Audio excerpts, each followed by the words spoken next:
Alright, so a couple buddies of mine have been having a discussion on the meaning of Matthew chapter 7, and specifically, I believe, verses 21 through 23. We're going to get there, and I want to talk about Matthew chapter 7, but as with everything in the Bible, context is of the utmost importance.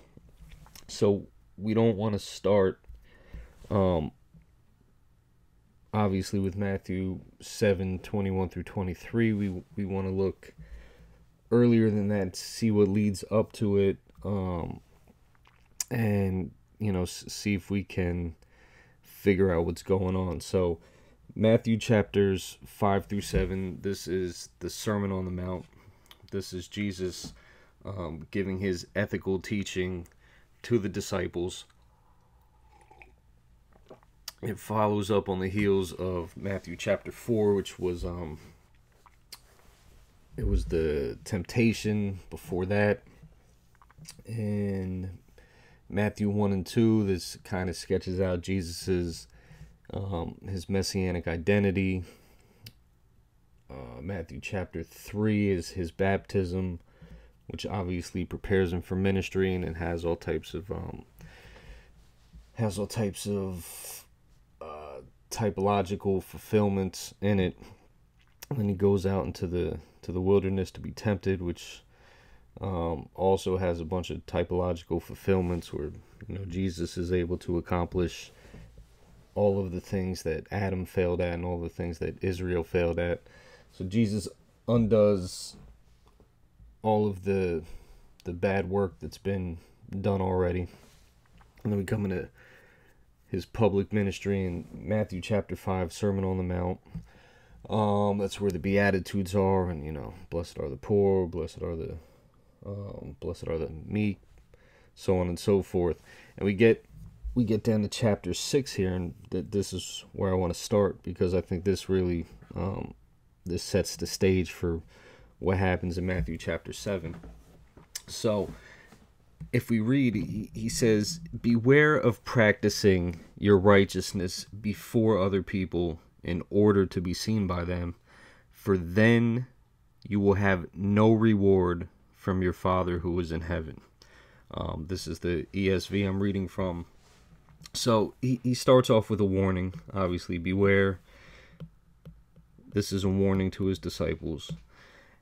And what does he tell them to beware of? Well, he wants them to beware of practicing their righteousness before other people.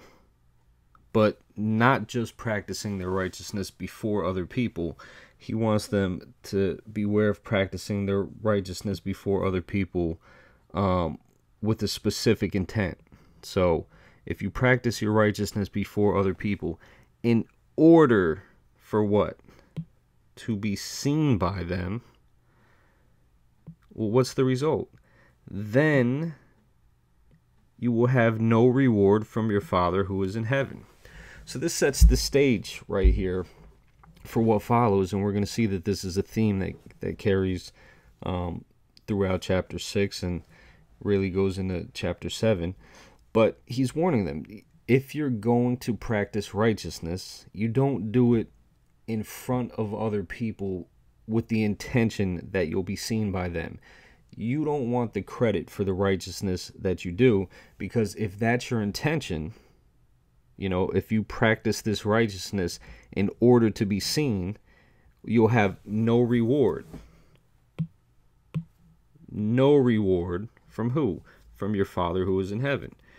So in verse 2 he says, "Thus, when you give to the needy," and this assumes that you will be giving to the needy, "sound no trumpet before you, as the hypocrites do in the synagogues and in the streets, that they may be praised by others." So again, we have really the same thing going on. They're doing these things. They're giving to the needy, right? So this is equivalent to practicing righteousness. They're giving to the needy, and he's saying, don't sound a trumpet before you. So we'll see here. Again, same thing. Who does this? The hypocrites do this. Where do? They do it in the synagogues, and they do it in the streets. So they gather, they want to be important in front of the other religious people, and they want to look important, possibly, probably, to the non-religious people in the streets. For what reason? That they may be praised by others. So again, same as here. In order to be seen by other people, they're doing these things that they will be praised by others. Jesus' response, though, is, truly I say to you, they have received their reward. They have received their reward. Well, you just got Jesus saying that these people have no reward from the Father who is in heaven. So he's saying the people that do this, they've already received their reward. What is their reward? They wanted other people to know that they were doing these great deeds. Now the people saw it. Great. You got what you wanted. What you didn't get is a reward from your Father who's in heaven. So now again, verse 3. But when you give to the needy, and once again, this is an assumption that this is what the people will do. It's assumed that a disciple of Christ will give, right? But when you give to the needy, do not let your left hand know what your right hand is doing, so that your giving may be in secret. With what result? And your Father who sees in secret will reward you. So understand that when you don't do it to make a show of it, you receive a reward. Your Father who sees in secret will reward you. And then he says, and when you pray, so once again, the assumption here is that the disciples will pray, they will give, they will pray. And he says, and when you pray, you must not be like the hypocrites. Okay, so now he's bringing up the hypocrites a second time. He's already done it up here with giving. So let's take a look here. So the hypocrites, they give, but they do it in public to be seen. And now here he's talking about praying. Again, he's saying, don't be like the hypocrites. Why? Because they love to stand and pray in the synagogues and at the street corners, that they may be seen by others. Same thing as we have up here. They want to be seen. They want to be praised. So that they may be seen by others. Truly I say to you, they have received their reward. Same thing as we've seen above. They want to be seen. They've been seen. That's their reward. But when you pray, go into your room and shut the door and pray to your Father who's in secret. So once again, the assumption is that his people will pray. And when they do it, go do it in secret. Pray to the Father in secret. And what is the result going to be? And your Father who sees in secret will reward you. Same thing. When you give, don't let your right hand know what your left hand is doing. Do it in secret. The Father sees what you're doing in secret. He'll reward you. When you pray, go into your room, shut your door, pray to your Father who's in secret. When your Father sees, he'll reward you. And when you pray, don't heap up empty phrases as the Gentiles do, for they think that they'll be heard for their many words. Do not be like them, for your Father knows what you need. Your Father knows what you need before you ask him. So pray then like this. So, in other words, long, lofty prayers full of wise-sounding rhetoric, it doesn't matter. You know, just heaping up words, using bunch of $5 words, that doesn't impress God. God knows what you have need of before you even ask. So he gives them the example prayer, the model prayer, the Lord's Prayer. And he says, when you pray, pray like this. Now notice the prayer. Our Father in heaven, hallowed be your name. It's a recognition of who God is, where God is. He's seated on the throne in heaven. His name is holy. Your kingdom come. They're calling for his kingdom, for the rule of God. Your will be done. That's key here. Your will be done. Actually, let's change the color on that.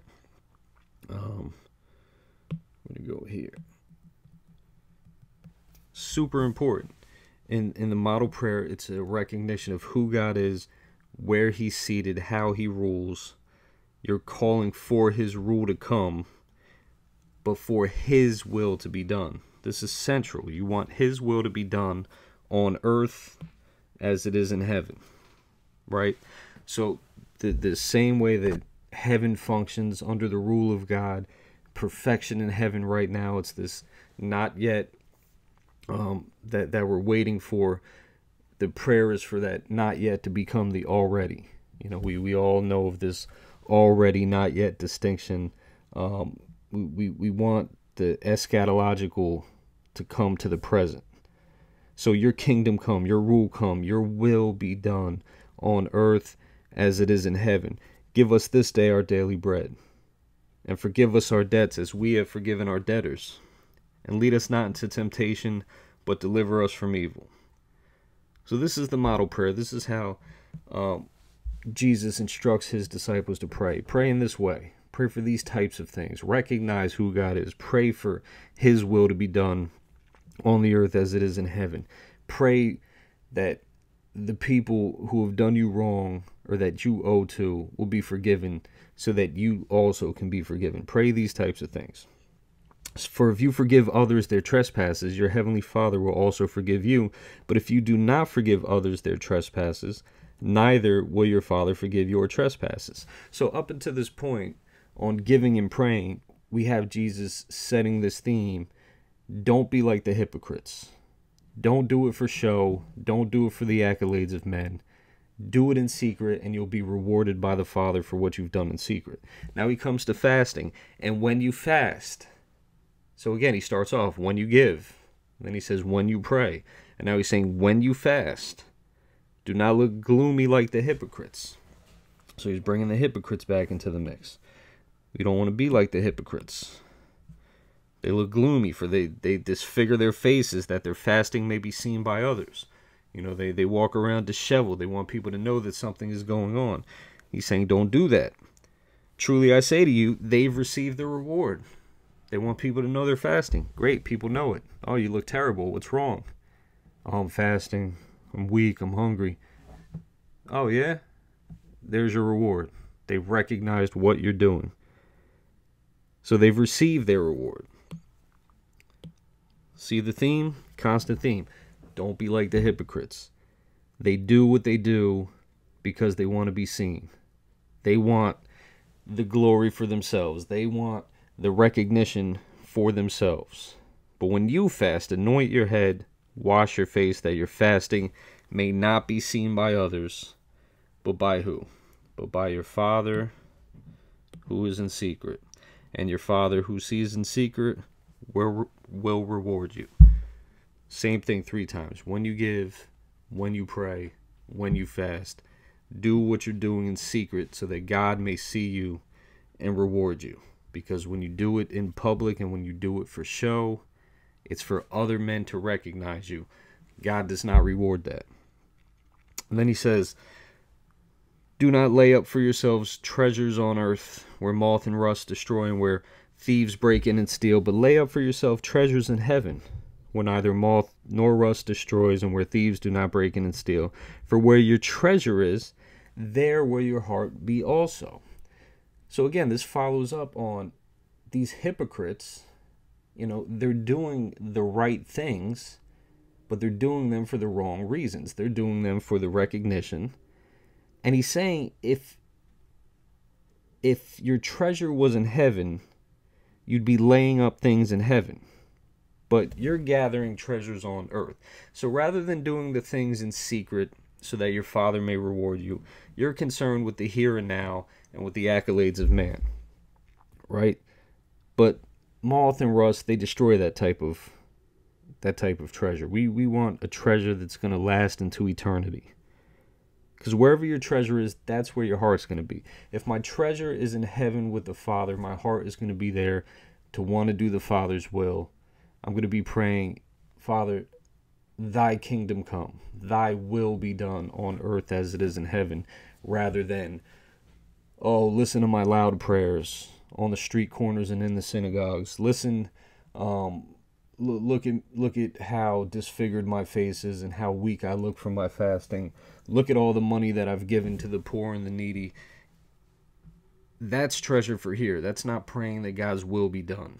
That's not praying that God recognizes the things that you've done. That's saying, I'm going to make every effort so that men can see the things that I do and they can be impressed by the things that I do. Verse 22, he says, the eye is the lamp of the body. So if your eye is healthy, your whole body will be full of light. But if your eye is bad, your whole body will be full of darkness. And if then the light is in you, is darkness, how great is the darkness? So if the thing that's supposed to be illuminating you is dark, how great is that darkness? How backwards is that? How thrown out of whack are your priorities? For no man can serve two masters. He's either going to hate the one and love the other, or he'll be devoted to the one and despise the other. You can't serve God and money. I'm not going to get into a tangent about how you can have God and money, you just can't serve them both. But you got to choose one or the other. You know, you choose God or you choose the other, but you can't have them both. You can't serve two masters. It's just not possible. And Jesus says this in other places throughout the Gospels.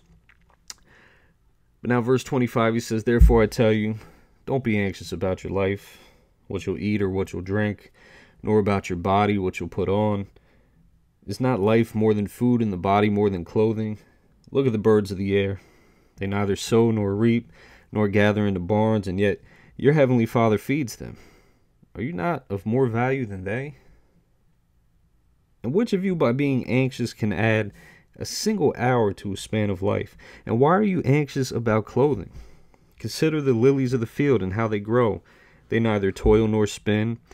Yet I tell you, even Solomon in all his glory was not arrayed like one of these.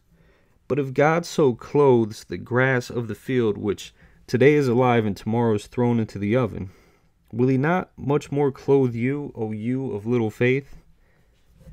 Therefore, do not be anxious, saying, what shall we eat, or what shall we drink, or what shall we wear? For the Gentiles seek after these things, and your heavenly Father knows that you need them all. But seek first the kingdom of God and his righteousness, and all these things will be added to you. Therefore, don't be anxious about tomorrow, for tomorrow will be anxious for itself. Sufficient for the day is its own trouble.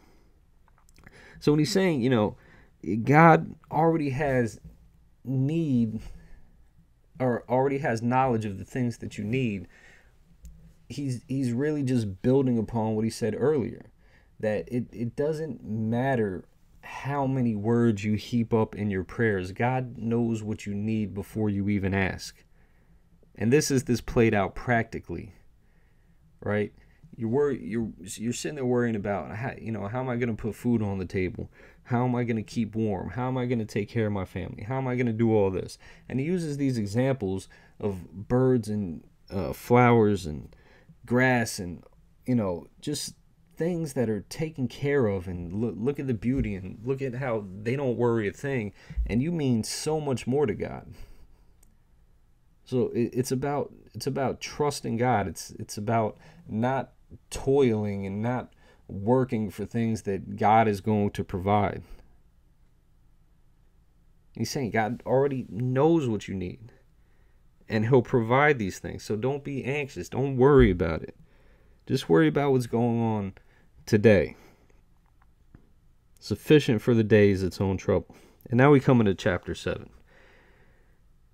And this is what we want to talk about. But first of all, let's just recap one of the main themes of chapter 6. One of the main themes is don't be a hypocrite, right? Do not make a show of your piety. Do not make a show of your righteousness. Yes, the things you're doing are good. You're giving, you're praying, you're fasting. These are good things. the reasoning behind your doing them is not good. And that's what makes you a hypocrite. And he doesn't want hypocrites. Okay? If you did it for the right reasons, then you're doing it in secret and your Father will reward you. Your treasure, you're laying it up in heaven. If you're doing it for the wrong reasons, you're laying up your treasure on earth because that's where your heart is. You've received your reward right then and there. All right, great. And that comes into not being anxious because God will take care of you. So again, you're not toiling for yourself. You have to put your faith in God, that God will be the one who provides. This is the practical outworking of the things that we pray for. And now we come into chapter 7, and he says, "Judge not that ye be not judged." And this is one of the world's favorite verses because they think it just means Christians can't pass any type of judgment whatsoever. But as we continue to read, we see that this isn't really the case at all, right? He says, "Judge not that you be not judged, for with the judgment you pronounce, you will be judged." So, judge not so that you're not judged. But with the judgment that you pronounce, you will be judged. And with the measure that you use, it will be measured to you. Now, understand what he's saying here. He's saying, in the same manner that you judge, you will be judged. So this is a warning. When he says, "Judge not that you be not judged," he's just saying, be careful of the manner in which you judge, because it's going to be turned around onto you. So can you stand up to the same level of scrutiny that you put others under? This is the point of the passage, and we're going to see this here. Why do you see the speck that is in your brother's eye? Little tiny piece of dust in your brother's eye. You could point that out. But you do not notice the log that's in your own eye. So I can see the smallest microscopic thing that my brother is doing wrong, but I can't notice the huge error in my life. That's a problem. Or how can you say to your brother, "Let me take the speck out of your eye," when there's a log in your own eye? You hypocrite. You hypocrite. So Jesus is continuing this theme of hypocrisy. You hypocrite. First take the log out of your own eye. Now understand that. First take the log out of your own eye. And then you will see clearly to take the speck out of your brother's eye. So the purpose of this passage is not to tell people not to judge. It's to tell people not to be hypocrites when they judge. The entire purpose here is get yourself right.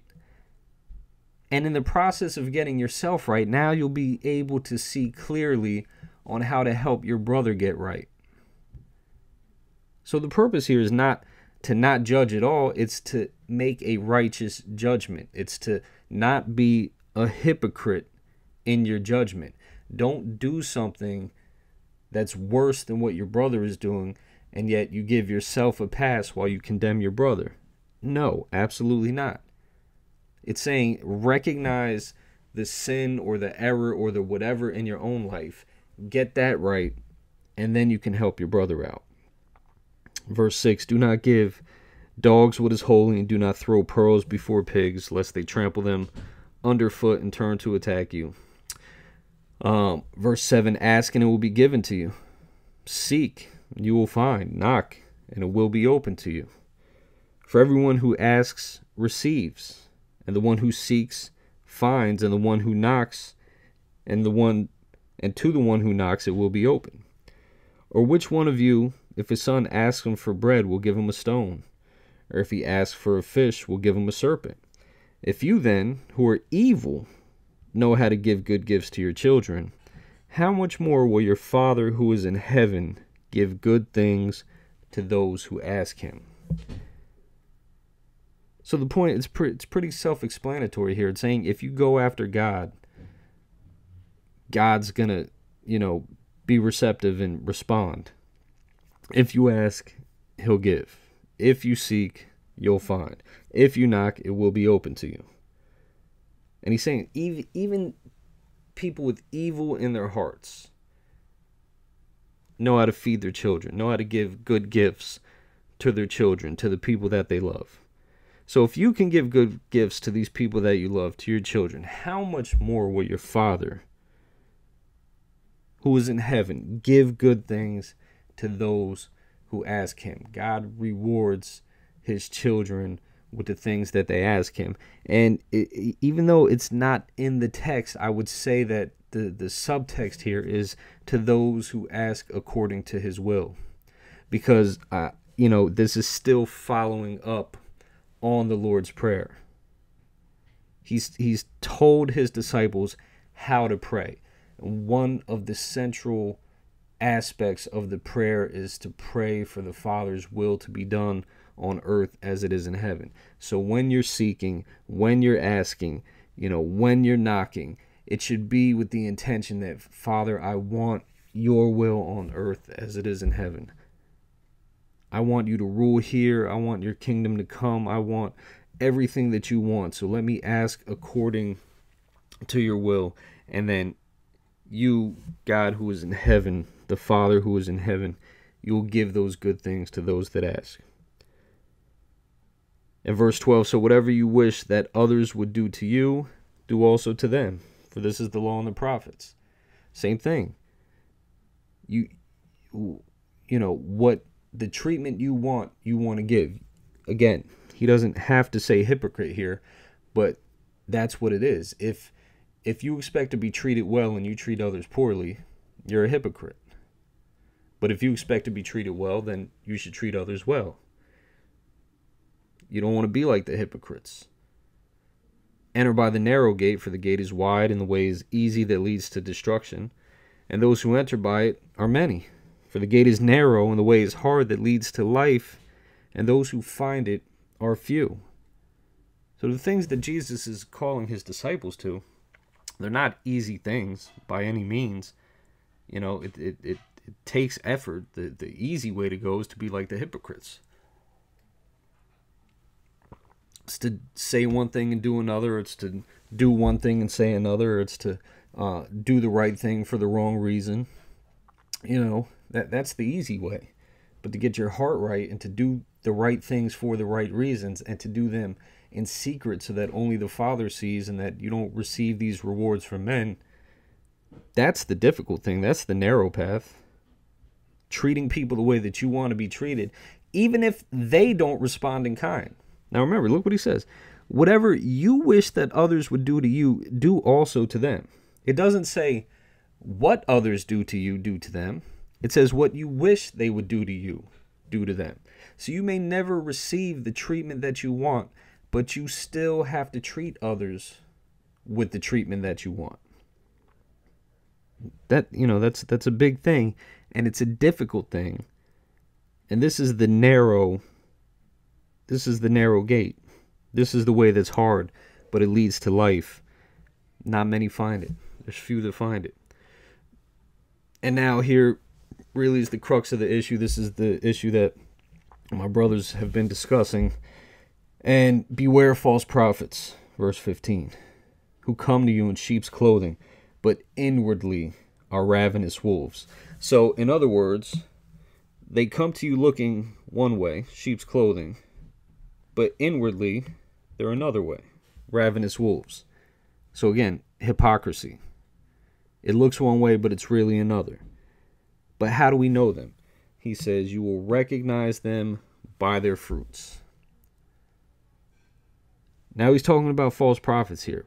False prophets, little worse than your average run-of-the-mill hypocrite. A false prophet could do a lot of damage, right? They come to you looking like the brethren, but inwardly they're the enemy. They seek your destruction. A ravenous wolf, they're hungry, they want to eat, they want to tear you apart, but you're going to recognize them by their fruit. And he asks, are grapes gathered from thorn bushes or figs from thistles? So every healthy tree bears good fruit, but the diseased tree bears bad fruit. So, this is pretty basic stuff. right? A healthy tree bears good fruit. A diseased tree bears bad fruit. Healthy tree, matter of fact, let's change the color on this just for the sake of contrast. Diseased tree bears bad fruit. So a healthy tree cannot bear bad fruit. These two things don't work. There's no equal there. Healthy tree cannot bear bad fruit. Likewise, a diseased tree is not going to bear good fruit. Doesn't happen. Nor can it. These things are not equal. But every tree that does not bear good fruit, it's cut down and is thrown into the fire. Thus, you will recognize them by their fruit.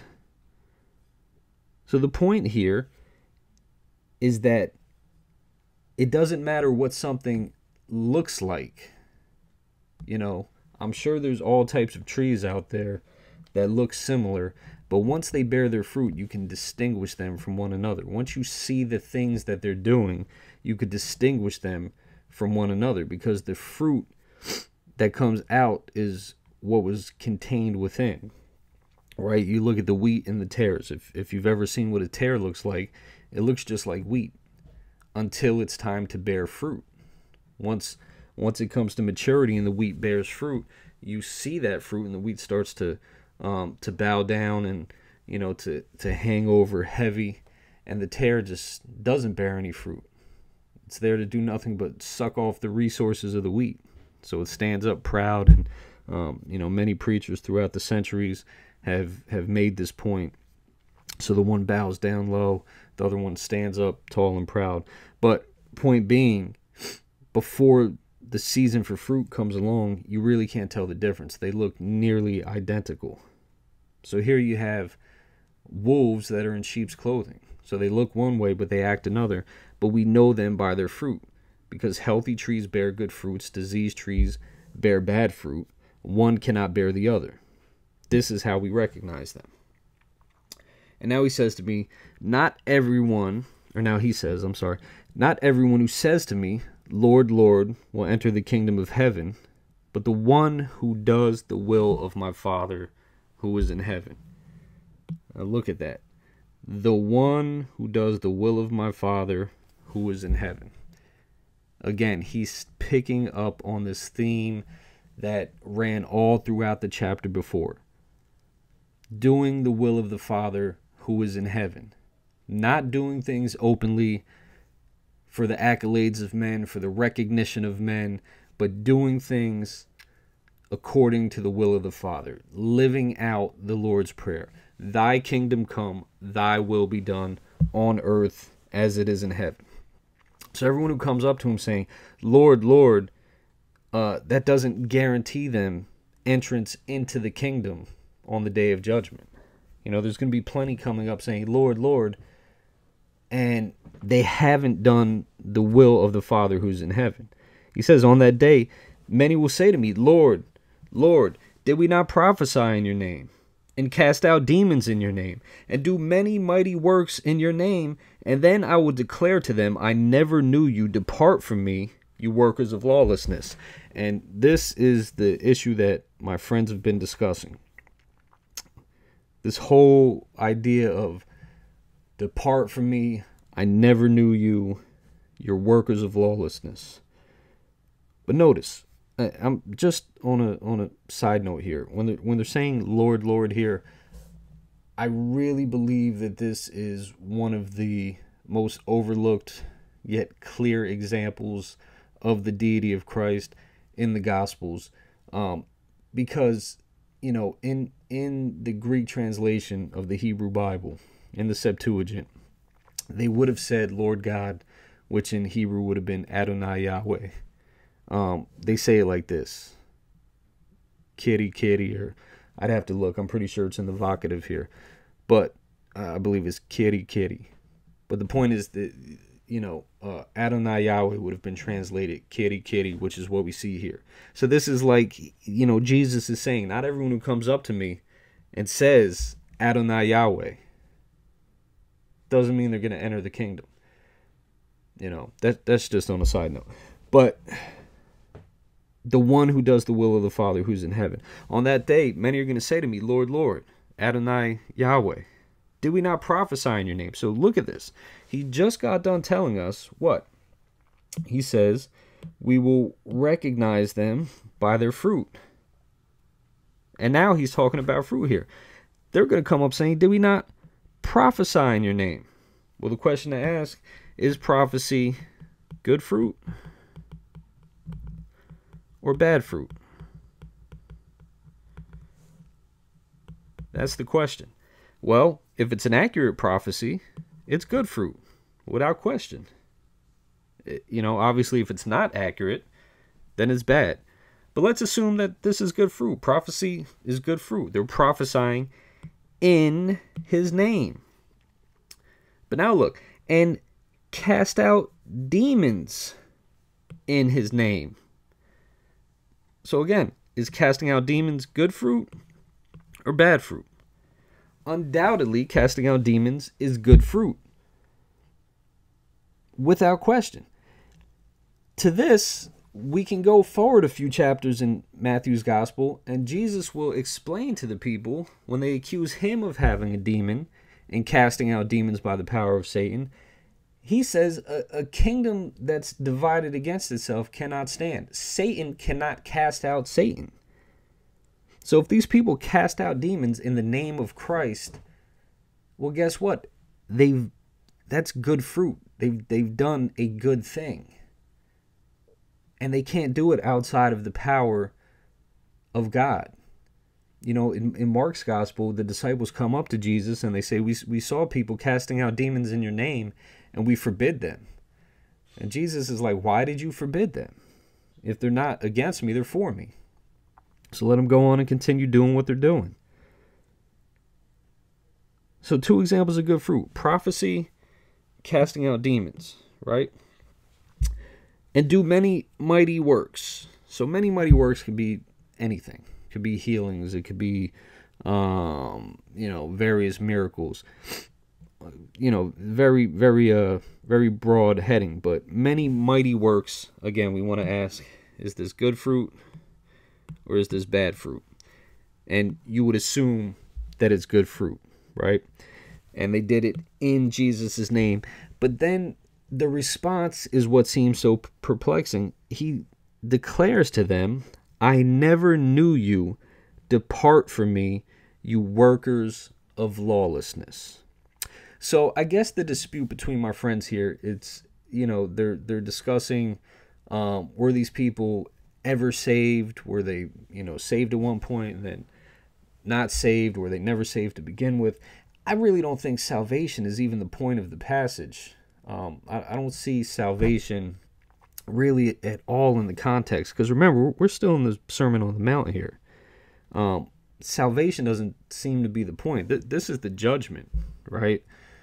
This is talking about entrance into the kingdom. So I guess final salvation would be maybe the purpose. But his point here in saying, I never knew you, depart from me, you workers of lawlessness. The one brother, he's saying, look, never at any time, not at any time did he know them. And granted, yeah, never really means never. I mean, nobody's disputing that. But new, in what sense are they talking about new? Well, the interesting thing is, let me find it real quick. Obviously, words have various meanings depending on context.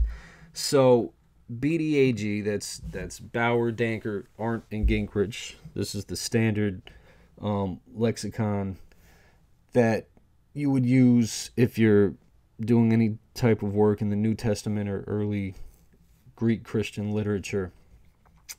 They list as one of the meanings of the term to indicate that one does not know, acknowledge, or recognize as that which one is or claims to be. And then they list as a possible translation from Matthew 7:23, I have never recognized you. All right. So what does that do to what we're saying here? They've done these things. They've bared this good fruit. They're saying, Lord, Lord. You know, they're addressing Jesus as God. And his declaration is, I never knew you. Depart from me, you workers of lawlessness. I never recognized you. Why? My contention is that he doesn't recognize them. It's got nothing to do with ever having known them salvifically, right? I don't think this is the point of the passage. I think it's a matter of these are hypocrites. These are people who did the right things for the wrong reasons.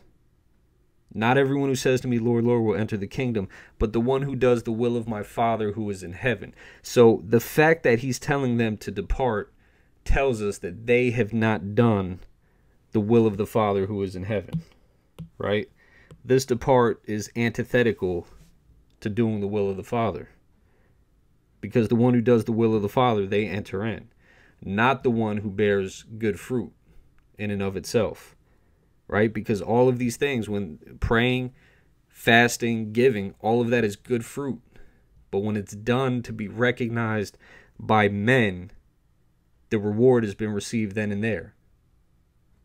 When it's done in secret to be seen by God, well, then the Father will reward you later on down the road, because you've stored up treasure for yourself in heaven, not here on earth. And I think that's what we have going on here. People really prophesied. They really cast out demons. You cannot cast out demons apart from the power of God. You just can't. They did many mighty works. And what did they do it in? They all did it in the name of Christ. Again, if they're not against him, they're for him. But the problem is, they did it for the wrong reasons. And when it comes to the judgment, they're not recognized. You got your reward then and there. You're not getting it now. Now, Eugene Peterson says this, and again, I do not consider the Message Bible to be a translation of the Bible. I don't even consider it to be a proper paraphrase of the Bible. What I consider it to be is Eugene Peterson preaching his way through the Bible. And Eugene Peterson had plenty of problems. You know, some wacky stuff came out at the end of his life. But, you know, he was a skilled orator. He was a skilled writer. He did have insight into the text. And I think, I think he has it. I think he has it here in verse 23 when he says, do you know what I'm going to say? You missed the boat. All you did was use me to make yourselves important. You don't impress me one bit. You're out of here. I think that gets to the heart of it. You used me to make yourselves important. That doesn't impress me. You might have impressed men. Had you done it with the proper intentions, well, then I would recognize you, because you would have been doing the will of my Father, and you'd gain entrance into the kingdom. But the simple fact that you bore good fruit, the simple fact that you used my name and that you had positive results, that's not enough, because your intentions were wrong. Your heart was wrong. You weren't doing it for the right reasons. So depart from me, you workers of lawlessness. Why is that lawlessness? Why is it lawless to prophesy, to cast out demons, and to do many mighty works? Because if you're not doing it with the intention of honoring God, of God being glorified, if you're looking for your own glory, well, then you haven't done it for the right reason. You will not receive the reward from the Father, and you are just like the hypocrites. So that's my understanding of the text. I'm not going to finish out the chapter because that's really where their debate ended, but I want to produce this video and give my thoughts on it for consideration. And on that note, God bless you. I'm out.